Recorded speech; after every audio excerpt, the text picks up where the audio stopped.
ও মা, হ্যাঁ বলছি খেতে দাও। এই তো তোমার ভাত বাচ্ছি, এই যে তোমার ভাত দেখো, গরম গরম আগুন আগুন ভাত দেখো।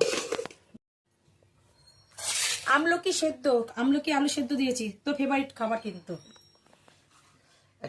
এই দাও, এই তো একটা শুকনো লঙ্কা দিলাম, কেন জানিস কেন দিয়েছি? কেন? দেখ বড়া আছে, এই দেখো 2 রকম বড়া হচ্ছে। এটা হচ্ছে কিসের বড়া বলতো? কিসের বড়া এটা? এটা কি বলতো, বল ভালো করে বল। এটা তো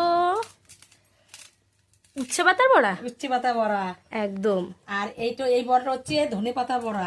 ওফ, তাহলে তো জমে একেবারে ক্ষীর খাওয়া দাওয়া আজকে। তারপর তোর জন্য করেছি দেখ ফুলকপি, তুই ভালো খাস, ফুলকপি করেছি। ওই দেখুন বন্ধুরা, ফুলকপি। আর ডাল করেছি, এটা কুমড়ো ফুলকপি টমেটো দিয়ে ধনে পাতা দিয়ে একটা ডাল করেছি, মুগ ডাল করেছি। বাহ, দারুন। তো দেখতেই পাচ্ছেন বন্ধুরা, আজকের থালিটা আপনাদের কেমন লাগলো অবশ্যই জানাবেন কিন্তু। ঠিক আছে, ঠিক আছে, টাটা।